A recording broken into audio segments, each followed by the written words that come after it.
আমার ভবানীপুরে 40,000 কেটেছে, বই গেছে। অর্থাৎ ভবানীপুরে ভোটারদের নাম বাদ দিয়ে আক্রমণ শানিয়েছেন মমতা বন্দ্যোপাধ্যায়। আমিও 8 তারিখে মনোনয়ন জমা দেব, ওরা রাজনৈতিক সৌজন্য দেখায়নি। আর কি বলেছেন মমতা বন্দ্যোপাধ্যায় দেখুন,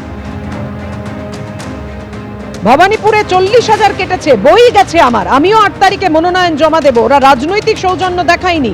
ওরা 500 টাকা করে দিয়ে লোক নিয়ে এসেছিল, ভবানীপুরে মাত্র 16 জন ছিল, বাদ বাকি কাঁথি পটাশপুর থেকে নিয়ে গেছে। তোমার আমও যাবে, তোমাদের ছালাও যাবে, আক্রমণ শানালেন মমতা বন্দ্যোপাধ্যায়। আমার ভবানীপুরে 40,000 কেটেছে, তাতে আমার বয়ে গেছে। জেনে রাখবেন, আমি ওখানে মানুষের আশীর্বাদে ভালোবাসায় 365 দিন থাকি।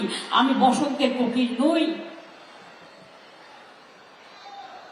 কাজেই আমিও 8 তারিখে আমার নমিনেশন ফাইল করব। ওরা নমিনেশন ফাইল দিয়ে সামান্য রাজনৈতিক সৌজন্যতা দেখায়নি। 500 টাকা করে কিছু লোককে গেরুয়া পরে নিয়ে এসেছিল,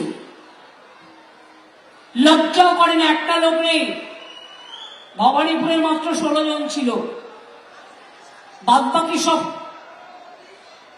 কাঁথি থেকে নিয়ে গেছে, পড়াশুর থেকে নিয়ে গেছে বাসে করে, এগিয়া থেকে নিয়ে গেছে বাসে করে।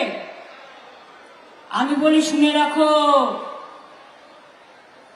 জবাব এবার তুমি পাবে, তোমার আমও যাবে, তোমাদের আমের ছালাও যাবে। ভালোই হয়েছে, তাহলে উনি এখানে এত খাটছেন কেন? ওনার যা দম্ভ নন্দীগ্রামেও হেরেছিলেন, এবার ভবানীপুরে হাঁটবেন, পাল্টা শুভেন্দু অধিকারী। তাহলে উনি ওখানে এত খাটছেন কেন? বিএলও দের নিয়ে মিটিং, বুথ সভাপতিদের নিয়ে মিটিং, হ্যাঁ এত করার তো দরকার নেই। অমিত শাহজি প্রশাসনে ছিল, লোক লেগলিয়ে দিচ্ছেন, আমার ডোর ক্যাম্পেনিং এ পুলিশ ঢুকিয়ে দিচ্ছেন টি শার্ট পরে, এত কিছু তো করার নেই। অতি দম্বে অত লঙ্কা, অতি মানে চকৌরবা, এই দম্ভ নন্দীগ্রামে দেখিয়েছিলেন। আমার ছোট বোন নন্দীগ্রাম হেরেছেন, আর এবারে ভবানীপুরেও আপনি হারবেন।